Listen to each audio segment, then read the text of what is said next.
اعوذ باللہ من الشیطان الرجیم بسم اللہ الرحمن الرحیم۔ امام حسین علیہ السلام کی عزاداری کے اوپر کیے جانے والے اعتراضات میں سے ایک اعتراض اس انداز سے کیا جاتا ہے کہ کیا وجہ ہے کہ آپ ہر سال امام حسین کا غم مناتے ہیں، اور کیا وجہ ہے کہ جب بھی محرم آتا ہے تو آپ اسی طریقے سے امام حسین کا غم مناتے ہیں، اسی انداز سے امام کا غم مناتے ہیں جیسے گویا ابھی ہی شہادت واقع ہوئی ہو،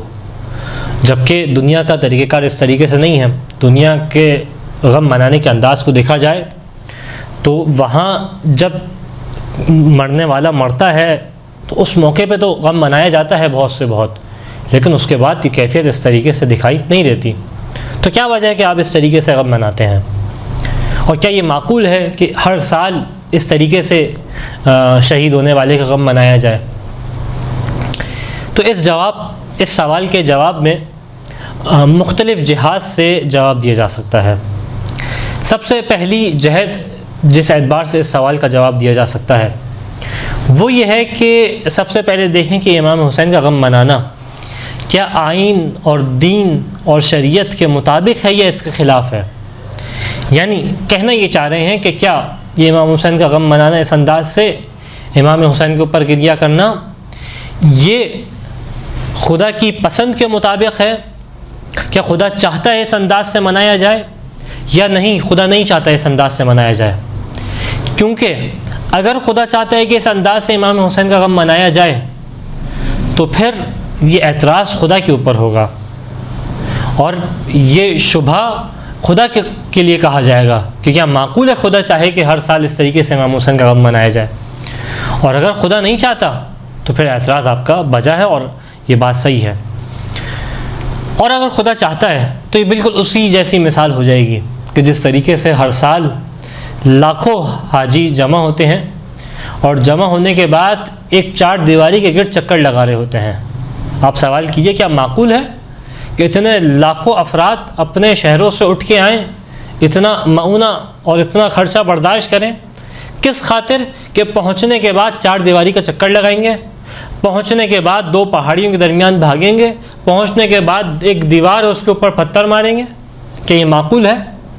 تو یہ بالکل اسی طریقے سے شبہ ہو جائے گا اگر ہم نے ثابت کر دیا کہ خدا چاہتا ہے۔ اب یہ خدا کی چاہت کس طریقے سے ثابت ہو اور کس طریقے سے ہم ڈیفائن کریں کہ واقعی خدا چاہتا ہے یا نہیں چاہتا، تو اس کے لیے ضروری ہے کہ قرآن کی جانب نگاہ دورائے اور رسول اور آل رسول کی جانب، کہ جن کو ہم حجت مانتے ہیں، جن کو ہم اس مرحلے پہ مانتے ہیں کہ ان کی بات خدا کی بات ہے، بس لازم ہے کہ ان کی جانب نگاہ کریں اور دیکھیں کہ واقعاً کیا رسول نے اس بات کو پروموٹ کیا کہ امام حسین کے اوپر گریہ کیا جائے، کہ آل رسول کے جو احکام خداوندی کو بیان کرتے ہیں کیا انہوں نے اس بات کی جانب اشارہ کیا ہے کہ امام حسین کے اوپر گریہ کیا جائے یا نہ کیا جائے۔ تو جب ہم ان روایات کی جانب نگاہ ڈالتے ہیں جو بیان کرتی ہیں کہ امام حسین کے اوپر گریہ کا ثواب کتنا ہے اور امام حسین کے اوپر گریہ کا ثواب ہے، تو یہ اس قدر روایات ہیں، ان کی تعداد اتنی زیادہ ہے، اتنی زیادہ تعداد میں روایات موجود ہیں، چاہے وہ اللہ کے رسول سے ہوں، چاہے اللہ کے رسول کے بعد آنے والے جانشین رسول سے ہوں، ائمہ علیہم السلام سے ہوں، یا رسول خدا سے پہلے مختلف انبیاء کے بارے میں روایات ہوں۔ ان سب کی تعداد اتنی کثرت کے ساتھ ہے کہ کم از کم اگر اس تعداد کو دیکھتے ہوئے کچھ کہا جائے گا تو یہ کہا جائے گا کہ یہاں پہ تواتر اجمالی قائم ہے۔ تواتر کی بہت ساری اقسام ہیں، اس کی تفصیل میں جانا اس وقت مقصود نہیں ہے، لیکن ان کی قسم میں سے ایک قسم یہ ہے کہ اس قدر روایات ہوں، اتنی تعداد میں ایک موضوع کے بارے میں، ایک ٹاپک کے بارے میں روایات آئیں کہ دیکھنے والا، ان روایات کو پڑھنے والا اس بات کے یقین تک پہنچ جائے کہ ان میں سے چلو ایک تو جھوٹی ہو جائے گی، دو جھوٹی ہو جائے گی۔ یہ ممکن نہیں ہے کہ اتنے سارے راوی، اتنے سارے روات، اتنی ساری مختلف انداز سے روایات کو نقل کریں اور سب جھوٹی ہوں، نہیں۔ پڑھنے والے کو یقین آ جاتا ہے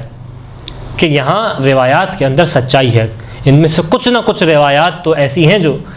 اس مقام سے صادر ہوئی ہیں اور اس موضوع کے بارے میں بیان کی گئی ہیں۔ لہٰذا اس قدر روایات ہیں کہ جن کا بیان ایک ویڈیو میں تو ممکن ہی نہیں ہے، بلکہ بعض اوقات تو کتاب لکھنے والے تمام کی تمام روایات کو ایک مقام پہ لکھنے سے قاصر ہوتے ہیں، کیونکہ کثرت اتنی ہے روایات کی جو امام حسین کے اوپر گریے کی فضیلت کو بیان کر رہی ہے۔ آپ کے سامنے تمام روایت تو پیش نہیں کر سکتا، لیکن ایک روایت من باب مثال پیش کروں گا۔ امام صادق علیہ السلام سے روایت ہے، فرزند رسول ہے، ہمارے نزدیک ان کا قول حجت ہے، یعنی ہمارے نزدیک ان کا قول وہ قول ہے کہ جس کی بنا کے اوپر آئین و شریعت و دین کو لیا جا سکتا ہے۔ اور اس کے اندر امام کیا بیان کرتے ہیں؟ من ذکر الحسین عنده فخرج من عینہ من الدموع مقدار جناح الذباب،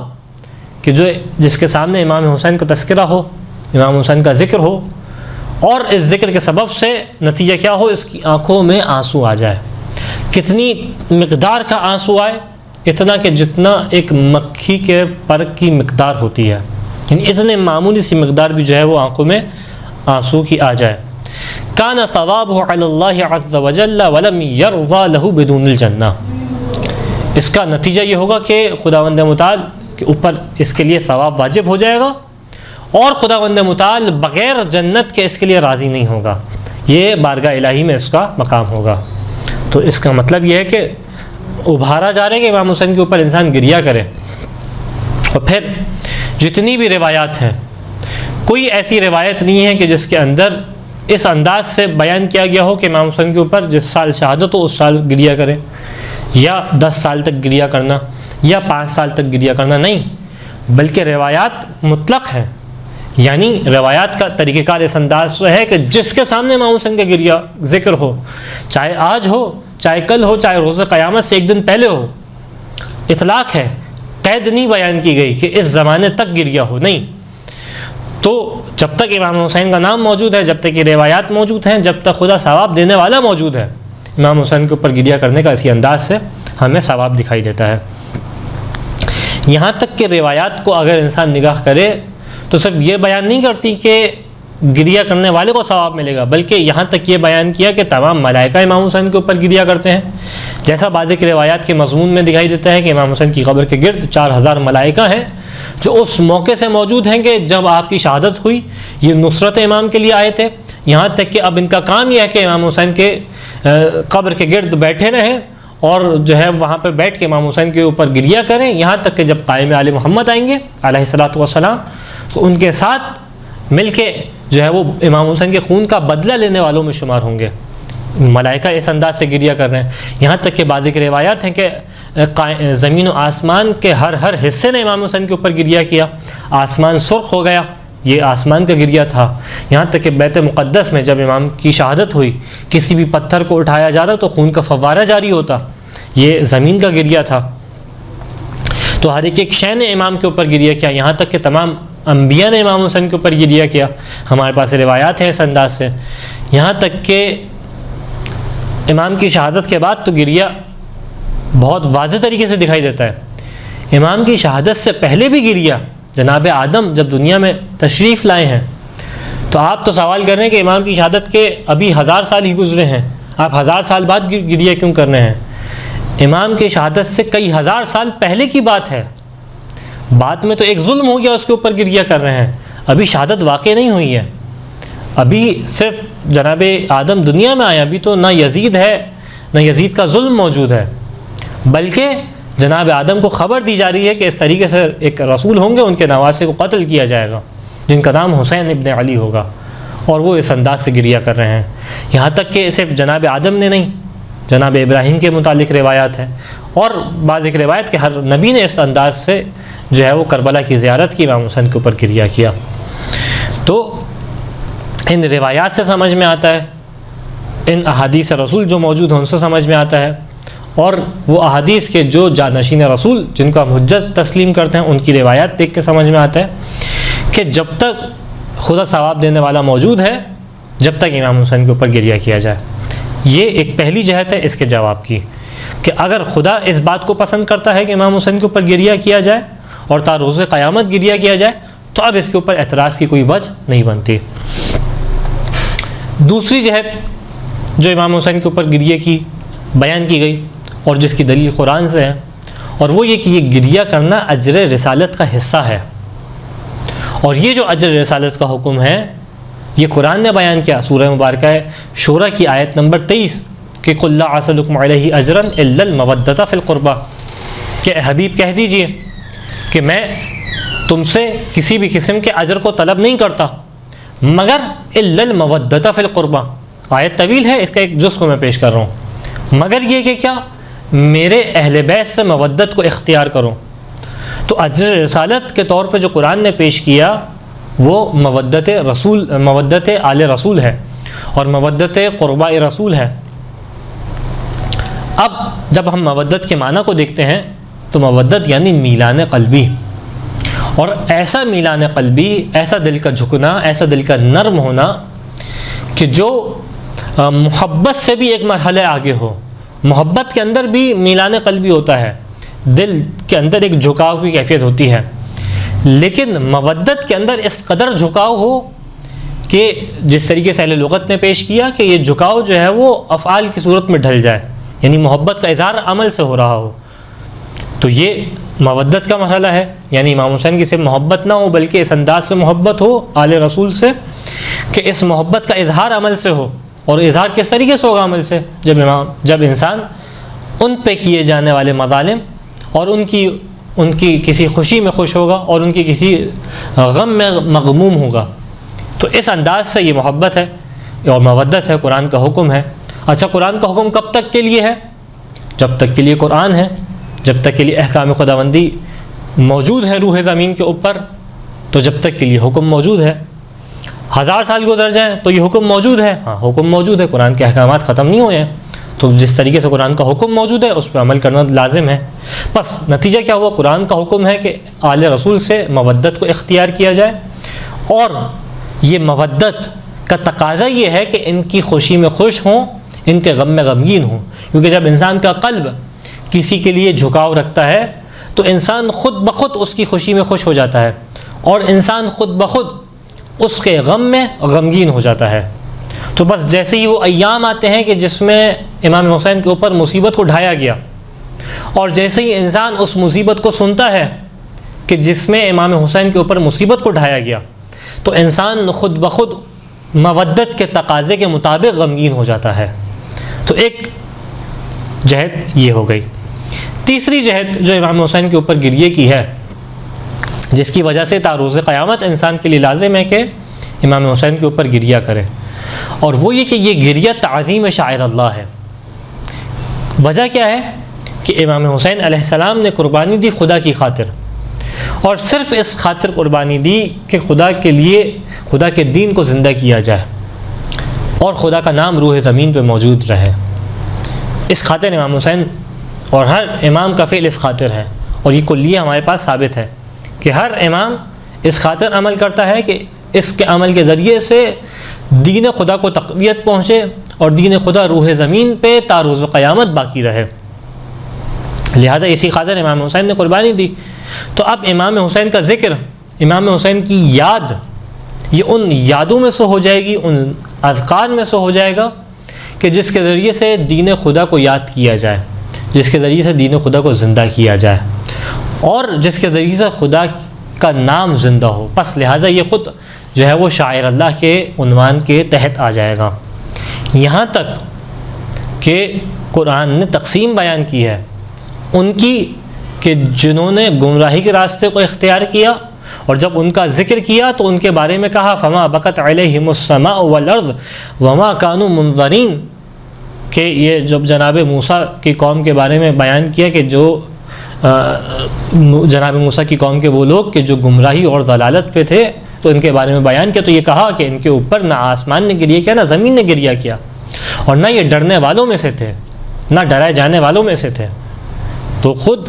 اس کا مطلب یہ ہے قرآن کہنا چاہتا ہے کہ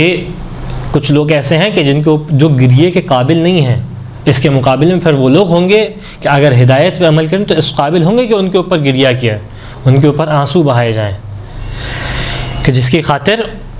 جس کے لیے احادیث رسول بھی اس انداز سے دکھائی دیتی ہیں کہ میت لا بواقی علیہ لا اعزاز لہ. حدیث رسول ختم مرتبہ صلی اللہ علیہ وآلہ وسلم ہے کہ وہ میت کے جس کے اوپر گریہ نہ کیا جائے اس کے لیے کوئی اعزاز اور مقام نہیں ہے. تو اسلام چاہتا ہے کہ وہ شخصیات کہ جو ایک نیک مقصد کے تحت اپنی زندگی گزاریں اور خاص کر کسی نیک مقصد کے تحت اپنی زندگی کو قربان کریں، ان کے ذکر کو باقی رکھا جائے کہ ان کے ذکر کو باقی رکھنے کے ذریعے سے دین خدا زندہ ہوگا، شاعر اللہ کی تعظیم ہوگی، وَمَن يُعَظِّمْ شَعَائِرَ اللَّهِ فَإِنَّهَا مِن تَقْوَى الْقُلُوبِ، اور جو شاعر اللہ کی تعظیم کرے تو یہ دل کے تقوی کی علامت ہے، یہ دل کا تقوی ہے۔ اور اس کی مثال ہمیں زمانہ رسول کے اندر بھی دکھائی دیتی ہے کہ کئی ایسے مواقع ہیں کہ جہاں پہ اللہ کے رسول نے امام حسین کے اوپر گریہ کیا، خود وہ روایات کہ جو امام کی شہادت سے پہلے کے مرحلے کو بیان کر رہی ہیں، اور پھر خود اللہ کے رسول نے ان کے لیے گریے کے لیے ابھارا کہ جو راہ خدا میں شہید ہوتے ہیں، کہ روایات بیان کرتی ہیں کہ جب اللہ کے رسول معرکہ احد سے، جنگ احد سے واپس پہنچے تو ہر قبیلے والا اپنے شہید کے اوپر گریہ کر رہا تھا، دیکھا جناب حمزہ پہ کوئی گریہ کرنے والا نہیں ہے تو فوراً اللہ کے رسول نے کہا وَلَكِنَّ حَمْزَةَ لَا بَوَاكِيَ لَهُ الْيَوْمَ، کہ کیا بات ہے کہ جناب حمزہ پہ گریہ نہیں کیا جاتا۔ تو اس کے بعد تمام قبیلے والی خواتین جمع ہوئیں اور جناب حمزہ کے اوپر گریہ کیا۔ تو جو راہ خدا میں اس انداز سے شہید ہو اس کے اوپر اللہ کے رسول بھی چاہتے ہیں کہ گریہ ہو۔ تو ایک جہت یہ ہو گئی، پہلی جہت یہ ہو گئی کہ اللہ کا حکم ہے، خدا کی پسند ہے کہ امام حسین کے اوپر گریہ کیا جائے، اور یہ وہ مقام ہے کہ مقام تعبد ہے۔ دوسری جہت اجر رسالت کے دائرے کے اندر یہ گریہ آتا ہے، بلکہ ابرز ترین مصداق ہے، واضح ترین مصداق ہے۔ تیسرا تعظیم شاعر اللہ، اور چوتھی اور آخری جہت جو آپ کے سامنے پیش کرنا مقصود ہے، اور وہ یہ کہ اس گریے کو انسان معمولی نہ سمجھے، بلکہ اس گریے کے ذریعے سے دین اسلام کی بقا ہے، دین اسلام کی بھی بقا ہے، اور خاص طور پہ مذہب تشیع کی بقا ہے اس گریے اور بقا کے ذریعے سے۔ اور یہ وہ ایک نفسیاتی پہلو ہے، اور یہ وہ ایک ایسی جہت ہے کہ جس کو صرف اہل اسلام قبول نہیں کرتے، بلکہ وہ علماء نفسیات، علماء تمدن انسانی اور علماء مذہب کے جو مختلف مذاہب کے اوپر کام کرتے ہیں، وہ بھی جب اسلام کے بارے میں نگاہ ڈالتے ہیں، تاریخ بشریت اور اسلام کے اوپر نگاہ ڈالتے ہیں، تو خاص طور پہ کہتے ہیں کہ تشیع کے پھیلنے کی سب سے بڑی وجہ یہ ہے، اور تشیع اس طریقے سے جو اس وقت دنیا میں موجود ہے اس کی وجہ یہ ہے کہ ان کے اندر امام حسین کا غم موجود ہے۔ یہاں تک کہ ایک فرانسی لکھنے والا جوزف، جس نے ایک کتاب لکھی اسلام اینڈ مسلم، تو اس کتاب کے اندر اس بات کو ذکر کرتا ہے کہ تشیع کے پھیلنے کی سب سے بڑی وجہ یہ ہے کہ اکبر عنصر اس کا یہ ہے کہ جس کتاب کا ترجمہ ہوا اسلام والمسلمون، تو اس کے اندر اس بات نے پیش کیا اس نے کہ یہاں پہ وجہ کیا ہے کہ خود ان کے اندر امام حسین کا غم موجود ہے، ان کے اندر یہ طریقہ کار موجود ہے، یہ لوگ جمع ہوتے ہیں اور عزائے امام حسین کرتے ہیں، اور اس عزا کے ذریعے سے جانے انجانے میں اور بغیر کسی کو اپنے دین کی طرف بلائے خود بخود لوگ ان کی دین کی جانب کھنچتے ہیں۔ تو اس عزا کے ذریعے سے کہ جو ہر معاشرے کے ثقافت میں آ کے ڈھل جاتی ہے، اس معاشرے والوں کو اور اس محلے والوں کو، اس شہر والوں کو خود بخود دین امام حسین کی جانب پکارتی ہے کہ، اور یہی وجہ ہے کہ آج کے دور میں بھی تمام تر مذاہب کو یہ مشکل پیش آتی ہے کہ کیا وجہ امام حسین کے اوپر گریہ کر رہے ہیں، وہ جن کے اندر خاص بغض ہے آل رسول سے۔ وجہ کیا ہے کہ خود بخود جب وہ اس بات کو محسوس کرتے ہیں کہ ان کے بچے، ان کے گھر والے خود بخود اس ثقافت کی جانب جھک رہے ہیں جس ثقافت میں امام حسین کے اوپر گریہ کیا جا رہا ہے، تو خود بخود یہ اس بات کو محسوس کرتے ہیں کہ ان کے گھر والوں کے دل جو ہے وہ تشیع کی جانب کھنچتے ہیں۔ یہ تمام وہ باتیں ہیں کہ جس کے لیے خاص کر تا روز قیامت تک امام حسین کے اوپر گریہ کیا جا رہا ہے اور کیا جاتا رہے گا۔ خداوند متعال سے دعا ہے کہ ہمیں اس گریے کو بہترین انداز سے کرنے کی توفیق عطا فرما، اور جہاں کہیں مومنین امام کے اوپر گریہ کر رہے ہیں ان کی حفاظت فرما۔ وآخر الدعوانا ان الحمد للہ رب العالمین۔